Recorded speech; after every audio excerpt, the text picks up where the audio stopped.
Hello friends, आपका स्वागत है आपके अपने यूट्यूब चैनल देवज्ञान कोर्स में। तो आज हम बात करने वाले हैं एक नए जॉब के regarding national insurance company limited. इसके अंतर्गत बहुत सारे पद निकलकर सामने आ रहे हैं।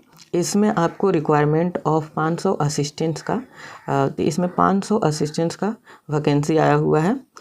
जैसा कि आप यहाँ स्क्रीन पर देख सकते हैं, national insurance company limited India oldest and a leading public sector general insurance company invites application for requirement of assistance in class 3rd trader from open market। तो यह वैकेंसी आपका असिस्टेंट्स का है, क्लास 3rd का।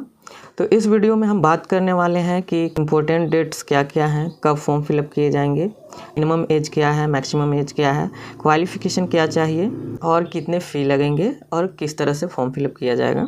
तो video के last तक बने रहिएगा। तो सबसे पहले हम बात करते हैं डेट्स के बारे में। तो आप यहाँ देख सकते हैं इम्पोर्टेंट डेट्स दिए हुए हैं। ऑनलाइन रजिस्ट्रेशन के लिए आप 24 अक्टूबर 2024 से रजिस्ट्रेशन कर सकते हैं।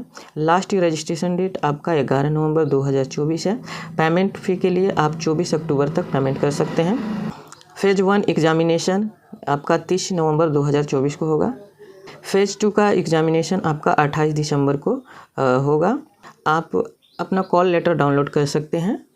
इसके लिए ऑफिशियल साइट पे अनाउंस किया जाएगा। ऑफिशियल साइट आप यहाँ देख सकते हैं। चलिए आगे बात करते हैं कि किस स्टेट में कितने सीट्स हैं। तो जैसा कि आप यहाँ स्क्रीन पर देख सकते हैं इस टेबल में, तो आंध्र प्रदेश में देखिए तेलुगु लैंग्वेज चाहिए। यहाँ आप देख सकते हैं एसी में 0 सीट हैं, एसटी में 2 सीट हैं, ओबीसी में 7 सीट हैं, ईडब्ल्यूएस में 2 सीट है, यूआर कैटेगरी में आपका 10 सीट है, टोटल 21 सीट है। अरुणाचल प्रदेश में आप देख सकते हैं यहाँ के लिए आपको इंग्लिश चाहिए और यहाँ एससी एसटी और ओबीसी 0 है, ईडब्ल्यूएस में भी 0 है, सिर्फ यूआर कैटेगरी में 1 पद है। तो यहाँ टोटल 1 पद है। बिहार में जैसे देखिए, यहाँ बिहार के लिए आपको हिंदी लैंग्वेज आना ज़रूरी है। यहाँ आपको एसी का 0 है, एसटी का भी 0 है, ओबीसी का भी 0 है, ईडब्ल्यूएस का 1 सीट है और यूआर का 9 सीट है। टोटल यहाँ 10 सीट है। झारखंड के लिए आप देख सकते हैं यहाँ एसी में 1 सीट है, एसटी में 1 सीट है, ओबीसी में 2 सीट है, ईडब्ल्यूएस में 1 सीट है, यूआर में 9 सीट है, टोटल 14 सीट है। कर्नाटका में आप देख सकते हैं यहाँ ज़्यादा पद है। कर्नाटका के लिए आपको कन्नड़ आना चाहिए। तो यहाँ एसी कैटेगरी में 3 सीट है, एसटी में 1 सीट है, ओबीसी में 12 सीट है, ईडब्ल्यूएस में 4 सीट है, यूआर में 20 सीट है और टोटल सीट यहाँ 40 सीट है। आप यहाँ देख सकते हैं महाराष्ट्र में 52 टोटल सीट है। तो इस तरह से आप अपने स्टेट का देख लीजिए और फिर अपने हिसाब से आप स्टेट सेलेक्ट करके वहाँ से फॉर्म फिलअप कर सकते हैं। तो चलिए आगे हम लोग बात करते हैं कि कौन कौन से कैंडिडेट यह फॉर्म फिलअप कर सकते हैं। तो जैसा कि आप यहाँ देख सकते हैं एलिजिबिलिटी क्राइटेरिया में नेशनलिटी कहाँ का होना चाहिए कैंडिडेट का। तो आप यदि इंडियन है तो फॉर्म फिलअप कर सकते हैं, नेपाली भी हैं तो फॉर्म फिलअप कर सकते हैं, भूटान से भी हैं तो फॉर्म फिलअप कर सकते हैं, तिब्बतियन भी फॉर्म फिलअप कर सकते हैं और बहुत सारे क्राइटेरिया दिया हुआ है, आप इसे डिटेल में पढ़ लीजिएगा। तो आप यहाँ से फॉर्म फिलअप कर सकते हैं। एज क्राइटेरिया आप यहाँ देख सकते हैं। एज आपका 1 अक्टूबर 2024 तक मिनिमम 21 ईयर और मैक्सिमम 30 ईयर होना चाहिए। कैटेगरी वाइज ये रिलैक्सेशन दिया हुआ है, नीचे आप टेबल में देख सकते हैं। तो एसी एसटी के लिए 5 ईयर का छूट दिया गया है, ओबीसी के लिए आपका 3 ईयर का और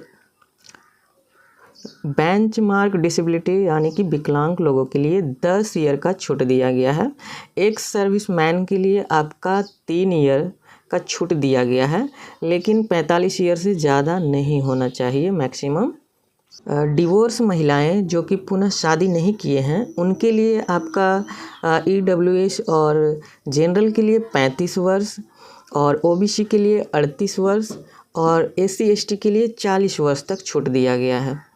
existing employees of the company उनके लिए 5 ईयर का छूट दिया गया है, यानी कि वैसे कैंडिडेट जो कंपनी में पहले से काम कर रहे हैं तो उनके लिए 5 साल के लिए छूट दिया गया है। नेक्स्ट हम लोग बात करते हैं एजुकेशन क्वालिफ़िकेशन। एजुकेशन क्वालिफ़िकेशन के लिए आप यहाँ देख सकते हैं एक candidate must pass the minimum qualification of graduation in any discipline from a recognized university or any equivalent qualification recognized as such by the central government. Candidate should possess certificate in proof of passing the qualifying examination as on 1/10/2024। तो यानी इसके लिए आपको graduation pass होना चाहिए, किसी भी recognised university से आपको ग्रेजुएशन पास होना चाहिए और वो आपका पासिंग डेट 1/10/2024 से पहले होना चाहिए। नेक्स्ट हम लोग बात करने वाले हैं सिलेक्शन प्रोसेस के बारे में। तो यहाँ आप देख सकते हैं, तो all candidate will have to appear for the online preliminary and main examination. Therefore, candidates qualifying the main examination will be further shortlisted for regional language test. जो भी कैंडिडेट पीटी और मेंस दोनों क्लियर कर देते हैं उसके बाद उनका रीजनल टेस्ट लिया जाएगा, तो वो आपका रीजनल लैंग्वेज में होगा। जैसा कि आपको वहाँ वैकेंसी टेबल में बताया जा रहा था कि किस स्टेट के लिए कौन सा लैंग्वेज ज़रूरी है, तो उसका स्पेशल प्री और मेंस के बाद आपको टेस्ट लिया जाएगा। तो यहाँ देख सकते हैं कि फेज 1 का जो प्री एग्ज़ाम होगा उसमें आपको ऑब्जेक्टिव क्वेश्चन का एग्ज़ाम होगा, जिसमें कि आपका 100 मार्क्स का होगा, जिसके लिए आपको 60 मिनट टाइम दिया जाएगा और यह 3 सेक्शन में डिवाइड रहेगा, जिसके लिए आपको सेपरेट टाइम दिया जाएगा। नेक्स्ट देखते हैं कि किस तरह से डिवाइड किया गया है। तो यहाँ आप टेबल में देख सकते हैं, इंग्लिश लैंग्वेज में आपका 30 क्वेश्चन रहेगा, मैक्सिमम 30 नंबर दिया जाएगा, जिसके लिए 20 मिनट आपको टाइम दिया जाएगा।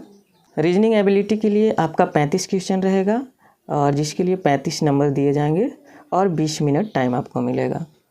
क्वांटिटेटिव एप्टीट्यूड के लिए आपका 35 क्वेश्चन रहेगा, 35 नंबर दिया जाएगा और 20 मिनट टाइम रहेगा। तो टोटल क्वेश्चन आपका 100 रहेगा और मैक्सिमम मार्क्स आपका 100 रहेगा और मैक्सिमम टाइम आपका 60 मिनट रहेगा, यानी कि 1 घंटा। फेज 2 के लिए आप यहाँ देख सकते हैं कि main examination will consist of objective test multiple choice question for 200 marks, यानी फेज 2 में आपका 200 मार्क्स के लिए एग्ज़ाम होगा। The duration of examination would be of 120 minutes, यानी 2 घंटे टाइम दिए जाएंगे और इसमें आपका 5 सेक्शन में डिवाइड रहेगा, जैसा कि आप यहाँ देख सकते हैं। तो इसमें आपका रीजनिंग के लिए आपका 40 क्वेश्चन दिया जाएगा 40 नंबर के लिए और टाइम 30 मिनट दिया जाएगा। इंग्लिश के लिए आपका 40 क्वेश्चन रहेगा 40 मार्क्स के लिए और टाइम आपका 30 मिनट दिया जाएगा। न्यूमेरिकल एबिलिटी के लिए आपका 40 क्वेश्चन रहेगा 40 मार्क्स के लिए और 30 मिनट टाइम दिया जाएगा। जनरल अवेयरनेस के लिए आपका 40 क्वेश्चन रहेगा 40 मार्क्स के लिए और आपका टाइम 15 मिनट दिया जाएगा। कंप्यूटर नॉलेज के लिए 40 क्वेश्चन रहेंगे और 40 नंबर मैक्सिमम दिया जाएगा और 15 मिनट आपको इसके लिए टाइम दिया जाएगा। मेन एग्ज़ाम के लिए 200 क्वेश्चन रहेंगे 200 नंबर के और उसके लिए आपको 120 मिनट टाइम दिया जाएगा। तो नेक्स्ट हम लोग बात करते हैं कि इस एग्ज़ाम को कंडक्ट कराने के लिए किन किन राज्य में और किन किन शहर में सेंटर देंगे। तो जैसा कि आप यहाँ स्क्रीन पर देख सकते हैं, तो आंध्र प्रदेश के लिए देखिए विजयवाड़ा, विशाखापट्टनम, ओंगोल। असम के लिए गुवाहाटी। बिहार के लिए आप देख सकते हैं पटना, गया, भागलपुर। तो इस तरह से आप हर एक राज्य का यहाँ शहर देख सकते हैं जहाँ पे इसका एग्ज़ाम कंडक्ट कराया जाएगा। तो नेक्स्ट हम लोग बात करने वाले हैं कि इस फॉर्म के लिए फॉर्म फी कितने लगने वाले हैं। तो SC ST PWBD ex serviceman के लिए 100 रुपये लगने वाले हैं और अदर्स के लिए 850 रुपये एग्ज़ाम फ़ी लगने वाला है। तो फॉर्म को आप कैसे अप्लाई कर सकते हैं, यहाँ देख सकते हैं उसका process. Candidates can apply online only for 24 October 2024 to 11 November 2024 and no other mode of application will be accepted. यानी इस फॉर्म को फिलअप करने के लिए आपको ऑनलाइन मोड पे ही एप्लीकेशन फॉर्म फिलअप करना है, जो आपका 24 अक्टूबर से 11 नवंबर तक फॉर्म फिलअप किया जाएगा। डिटेल्स गाइडलाइन नीचे देख सकते हैं कि एप्लीकेशन रजिस्ट्रेशन, पहले आपको एप्लीकेशन रजिस्ट्रेशन करना होगा, फिर आपको फ़ी पेमेंट करना होगा।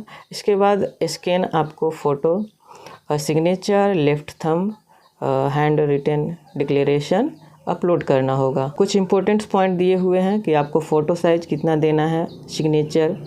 तो इसके लिए आपको फ़ोटो साइज़ लगेगा 4.5 centimetre into 3.5 centimetre.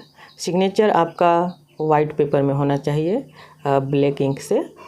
Left thumb का इम्प्रेशन आपका होना चाहिए वाइट पेपर में, ब्लैक या ब्लू इंक दोनों यूज कर सकते हैं।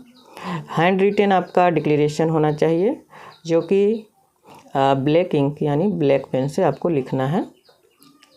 सिग्नेचर के लिए आपका कैपिटल लेटर में सिग्नेचर वैलिड नहीं होगा, तो इसके लिए आपको रनिंग हैंड में ही आपको सिग्नेचर करना है स्मॉल लेटर में।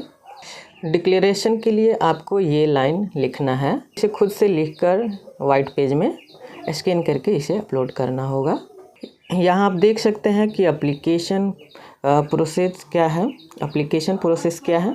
तो सबसे पहले आपको यहाँ एक वेबसाइट दिख रहा होगा, आपको इसी वेबसाइट को ओपन करना है और फिर उस पर जाके आपको फॉर्म अप्लाई करना है। सबसे पहले फिर आपको क्लिक करना होगा click here for new registration. उसके बाद आपको रजिस्ट्रेशन करना होगा, फिर आपको नेक्स्ट का सभी प्रोसेस को पूरा करना होगा।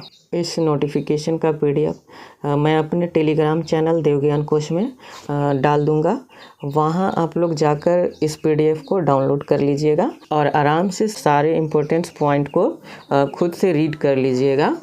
उसके बाद ही आप फॉर्म को फिलअप कीजिएगा। ठीक है, मिलते हैं नेक्स्ट वीडियो में। यदि यह वीडियो आपके लिए हेल्पफुल साबित हुआ हो, वीडियो को लाइक, शेयर एवं चैनल को सब्सक्राइब जरूर कीजिएगा। धन्यवाद।